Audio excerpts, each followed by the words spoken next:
नमस्कार, वंदे मातरम। बंधुओं, पिछले कई दिनों से करीब करीब एक हफ्ते से भारत में किसान आंदोलित है। सरकार उनकी मांगें मानने को तैयार नहीं है। पूरे दिल्ली को किसानों ने घेर लिया है। लोगों को बहुत तकलीफ हो रही है। लोग बड़े कंफ्यूज हैं कि किसान सही है या सरकार सही है। किसानों की मांग यह है कि पिछले कृषि सत्र में जो 3 विधेयक पारित हुए उसको वापस लिया जाए और एमएसपी को कानून का हिस्सा बनाया जाए। और सरकार ये दोनों ही मांगें मानने को तैयार है ही नहीं। आम पब्लिक और किसान, नॉर्मल किसान, ये कंफ्यूज है सही कौन है गलत कौन है। दोस्तों, पिछले संसद सत्र में कृषि के 3 विधेयक पारित हो गए। उसी 3 विधेयक के बारे में मेरी राय है कि ये किसानों के जीवन में क्रांति ला सकती है।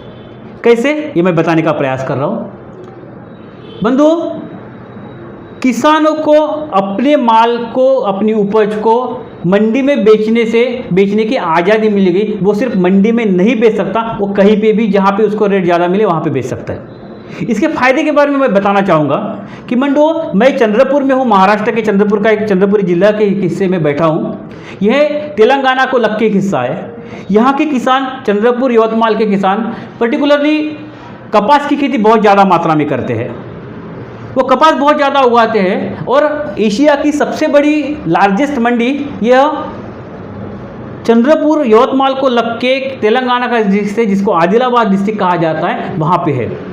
वो हमेशा हमें पता है, हम लोगों को, यहाँ के किसानों को पता है कि आदिलाबाद की मंडी में रेट सबसे ज़्यादा मिलते हैं कपास के, पर कि यहाँ का किसान वहाँ पर कभी माल बेच नहीं सकता था, उसको बॉर्डर पे अड़ाया जाता था और बहुत सारी तकलीफें थी। जब ये कानून लागू हो जाएगा तो यहाँ का किसान आदिलाबाद की मंडी में माल बेच सकेगा। जब एशिया की सबसे लार्जेस्ट मंडी अगर वो है तो वहाँ पे व्यापारी भी ज़्यादा आते होंगे, कंपटीशन ज़्यादा होगा। जब कंपटीशन ज़्यादा होगा तो किसानों को पैसा ज़्यादा मिलेगा। पहले भी वहाँ के किसानों को ज़्यादा मिलता था, महाराष्ट्र के चंद्रपुर के जिले के किसानों को कम मिलता था। अब यहाँ के किसानों को भी बहुत पैसा मिलेगा। उनके लिए आदिलाबाद मंडी भी ओपन हो गई है, इससे उनको फ़ायदा होगा। दूसरी बात यह है यहाँ पे कि जब किसान 2 तरह की फलें और सब्जी, 2 तरह की अनाज उगाता है, सब्जी उगाता है, फल उगाता है। उसमें पहला होता है फल सब्जी, जो कि एक विनाशक वस्तु है, जो कि कुछ समय के बाद खराब हो जाती है, इसको पेरिशेबल बोलते हैं। और ऐसी सब्जी, दालें, अनाज ऐसे नॉन पेरिशेबल है, को साल भर तक हम लोग स्टोर कर सकते हैं। अगर हम लोग बात करेंगे कि फल सब्जी के बारे में, तो इसका उदाहरण देता हूँ कि ये कानून किस तरह उनको सपोर्ट कर रहा है और किस तरह किसानों को फायदा दे रहा है। अगर मैं महाराष्ट्र की बात करूं तो महाराष्ट्र के मुख्यतः 3-4 हिस्से होते हैं। एक पश्चिम महाराष्ट्र होता है, एक विदर्भ होता है और बीच का मुंबई का एक अलग क्षेत्र होता है। अगर मैं महाराष्ट्र की बात करूं तो महाराष्ट्र के पश्चिम महाराष्ट्र के हिस्से में अनार, अंगूर और केले की खेती होती है मुख्यतः। इसके अलावा फल सब्जी और दालें, अनाज उगाते हैं, वो अलग बात है, पर ये मुख्यतः इसकी खेती होती है। और मैं चंद्रपुर और नागपुर रीजन की बात करूँ तो नागपुर रीजन में संतरा मौसम्बी की बहुत अच्छी फसल होती है। बहुत सारे व्यापारी आजकल किसानों के पास डायरेक्ट जा रहे हैं, क्योंकि ये जो नए किसान कानून आए उससे पहले भी महाराष्ट्र की सरकार ने इन कानूनों को लागू कर दिया था, डायरेक्टली इनडायरेक्टली। तो वो व्यापारी सीधा खेत में आ रहे, खेत उसका खरीद रहे, वहाँ से माल तोड़ रहे और सीधा मंडी में ले जा रहे। तो इससे जो माल तोड़ के दूसरे मंडी से तीसरे मंडी के जाने के लिए जो समय लगता था, वो समय भी कम हो गया, माल का खराब होना भी कम हो गया और मंडी टैक्स जो 8 से 10% होता है वो भी बच गया। उससे किसानों को फायदा हुआ, माल खराब नहीं हुआ तो उनको फायदा ज़्यादा हुआ। दूसरा, मंडी टैक्स बचने से कस्टमर को भी कम पैसे मिला। तो ये बिचौलिए और आड़तीय है, इनका थोड़ा सा धंधे में फर्क पड़ा और पड़ना अच्छी बात है, कोई बुरी बात नहीं है। अब आते दूसरे सब्जेक्ट के ऊपर। दूसरा सब्जेक्ट ये है कि अगर दालें, अनाज अगर वो उगाते हैं तो ये पेरिशेबल, नॉन पेरिशेबल आइटम में होती है। ये खराब होने वाली चीज़ नहीं है, बहुत जल्दी खराब नहीं होती है। अब किसानों की डिमांड ये है कि इसको एमएसपी में लाया जाए। एमएसपी में अभी भी है, पहले भी थे, पर एमएसपी कभी कानून का हिस्सा नहीं था। और सरकार इस कानून के हिस्से को, जो उनकी डिमांड है कि इसको कानून का हिस्सा बनाया जाए, ये कभी सरकार मानेगी नहीं और मान भी नहीं सकेगी। वजह यह है कि अगर एक बार एमएसपी कानून का हिस्सा बन गया, आज करीब 23 आइटम ऐसे हैं कि ये एमएसपी में आते हैं। वो 23 आइटम को अगर एमएसपी में लाया जाए और कल जाके जैसे कि एक उदाहरण के तौर पर मैं बताता हूँ कि आज अरहर की दाल, जिसको हम लोग महाराष्ट्र में तुअर की दाल बोलते हैं, पूरे इंडिया में अरहर की दाल बोलते हैं। अरहर दाल का MSP 4000 से 5000 के बीच है, एग्जैक्टली मुझे नहीं पता। अब सब लोगों को ये पता है कि इसका 4000-5000 रुपये क्विंटल रेट मिल रहा है और इन्होंने उगाना चालू किया और उनको पता चला कि 1 एकड़ में 7 से 8 क्विंटल अगर अरहर होता है, एक एग्जाम्पल के तौर पर मैं दे रहा हूँ, एग्जैक्ट आंकड़े अलग अलग हो सकते हैं, कोई की जगह 4-5 क्विंटल हो सकता है, की जगह 8-10 क्विंटल भी हो सकता है। और उनको ये पता चल जाए कि जो अभी बहुत सारे किसान बॉर्डर पे अरहर के पेड़ लगाते, उससे तुअर के फली बना के उसकी अरहर की दाल बना के बेचते हैं, अब उन्होंने मेन फसलों में भी उन्होंने आना चालू कर दिया अरहर की दाल में, क्योंकि ये MSP कानून का हिस्सा बन गया। गवर्नमेंट को जितनी भी अरहर की दाल बनेगी ऑल ओवर इंडिया में, उनको पूरी तरह खरीदना पड़ेगा, क्योंकि वो कानून का हिस्सा है। कानून को तो सरकार तोड़ नहीं सकती। जब ये कानून सरकार तोड़ नहीं सकती, अरहर की दालें ही खरीदेगी, उसका स्टोरेज का प्रॉब्लम आएगा, गोडाउन का प्रॉब्लम आएगा।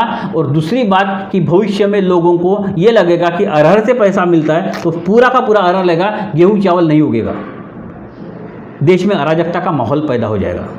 तो इसलिए किसान बोल रहे कि MSP को कानून का हिस्सा बनाओ, सरकार बोले हम इसको मानने के लिए तैयार नहीं है। तो दोस्तों, आप इस चीज़ को समझ सकते हो कि अगर ये सॉल्यूशन नहीं है तो एग्जैक्टली सॉल्यूशन क्या है। सॉल्यूशन ये है, सॉल्यूशन के ऊपर मैं चर्चा करता हूँ। दोस्तों, हमने पिछले कई सालों से देखा है, साल में 2 या 3 बार प्याज के भाव अचानक बढ़ जाते हैं, फसल कम उगती है, भाव बढ़ जाते हैं और फिर उसको निर्यात बंदी कर देती है सरकार। जैसे प्याज के भाव बढ़ जाते हैं, सारे चैनल वाले सुबह से भौंकना चालू करते हैं, उसके ऊपर डिबेट चालू हो जाती है, पक्ष विपक्ष उसके ऊपर चर्चा करता है और ऐसा लगता है कि पूरे हिंदुस्तान में प्याज की कीमत के अलावा कोई दूसरा सॉल्यूशन नहीं है। प्याज की कीमत यही सबसे बड़ा मुद्दा होता है। कोई बोलता 100 रुपये हो गया, 150 रुपये हो गया। और इसमें जब प्याज के ऊपर गवर्नमेंट बंदी ला देती, निर्यात बंदी ला देती है, तो एक चीज़ हो जाती है कि दाम घटने चालू हो जाते हैं।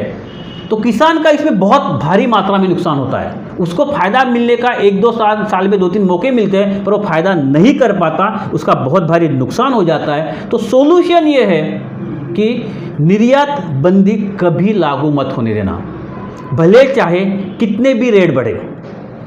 अगर सरकार को किसानों की चिंता है और किसान इंटरनेशनल क्वालिटी का अनाज, ग्रेन, फूड प्रोड्यूस कर पाता है, तो निर्यात बंदी ये सबसे बड़ी दिक्कत है।